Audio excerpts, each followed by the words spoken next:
सभी को सादर जय सिया राम। हम सब ने एक कहावत तो सुनी होगी कि ये धरती संत महात्माओं से टिकी हुई है। आज हम आ गए हैं अयोध्या के नया घाट के पास में, जहाँ मधुकरिया संत लोग निवास करते हैं। ऐसे संत लोग जिनका केवल एक ही काम है, सिर्फ भजन करना। ये एकांत में रह के सरयू माँ के किनारे रह के सरयू जी में स्नान करते हैं, सरयू जी का ही जल पीते हैं और दिन रात भजन करते हैं। ये बहुत ही पुरानी परंपरा है हमारे अयोध्या की। मधुकरिया मतलब ये लोग भिक्षा मांग के, इनका नियम है कि कितनी जगह लेना है, कितनी मात्रा में लेना है। तो ये भिक्षा मांग के और अपना जीवन यापन करते हैं, भजन करते हैं। और उतनी ही वस्तुओं का इनके पास में कोई संग्रह नहीं होता है। ये उतनी ही वस्तुएं लेते हैं जितना इनको काम है। हमारे प्रिय मित्र रामप्रिया शरण जी और हम लोगों ने सोचा कि चलो महात्माओं के दर्शन करते हैं, तो कुछ भेंट लेके चलते हैं। तो वही लेके हम लोग आए और इन महात्माओं के दर्शन किए। बहुत ही अद्भुत महापुरुष हैं।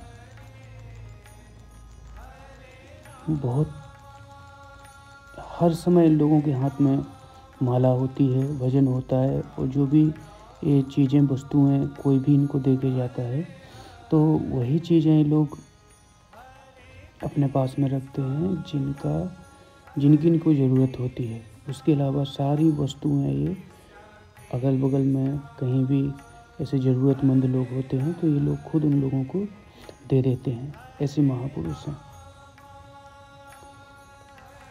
इतने आनंद की अनुभूति हुई इनका त्याग, तपस्या और इनका ये त्यागपूर्ण जीवन देख के कि अद्भुत ही आनंद आया। मुझसे रहा नहीं गया। मैं भी सोचा कि आप लोगों को भी दर्शन करा दें इन महापुरुषों के। बहुत ही साधारण जीवन में कोई बनावटीपन नहीं, एकदम सहज जीवन। इतना ज्ञान, इतना भजन, इतनी तपस्या, सब कुछ होते हुए भी इतना सहज जीवन। हम लोगों पर बड़ी कृपा रहती है। जब भी इन महापुरुषों के दर्शन करने जाते हैं बड़ा ही दुलार मिलता है। तो देख पा रहे होंगे आप, एकदम निर्जन स्थान है और इसी में महात्मा लोग रहते हैं। बड़ी पीड़ा का विषय है कि यहाँ सैकड़ों की तादाद में मधुकरिया संत रहते थे। अब गिने चुने 10-12 संत ही बचे हैं। इसका मुख्य कारण है यहाँ का अयोध्या का भौतिक विकास। इसको देखते हुए, चहल पहल को देखते हुए और भजन में बाधा को देखते हुए काफ़ी संत लोग यहाँ से पलायन कर गए हैं। कुछ संत लोग बचे हैं, उनकी भी हृदय की बहुत सारी पीड़ाएं हैं। उनसे बात किए तो पता चला कि इतना पीड़ा में है ये। तो इस पे हम अलग से वीडियो बनाएंगे, बात करेंगे, उनकी पीड़ा को भी मैं बताऊंगा। तो अद्भुत आनंद की अनुभूति हुई इन महात्माओं के जीवन में। कुछ महात्मा लोग तो ऐसे मिले कि एकदम से मना कर दिए कि मुझे ये वस्तुएं नहीं चाहिए। तो उनसे विशेष आग्रह किए। उनका बड़ा अनुग्रह रहा कि हमसे छोटी सी भेंट लिए हो।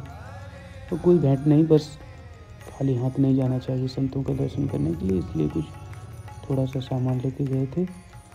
और बहुत ही आनंद आया इन महापुरुषों का दर्शन करके। अगर आप कभी अयोध्या आते हैं तो इन महापुरुषों के दर्शन ज़रूर करें। और कृपा करके भीड़ भाड़ इन लोगों को पसंद नहीं है, तो बहुत भीड़ भाड़ लेके ना जाएं। कभी भी जाएं तो एकदम आराम से इन लोगों का दर्शन करें और ऐसे दर्शन करें कि इन लोगों के भजन पूजन में कोई दिक्कत ना हो। सभी को सादर जय सिया राम, जय हनुमान जी।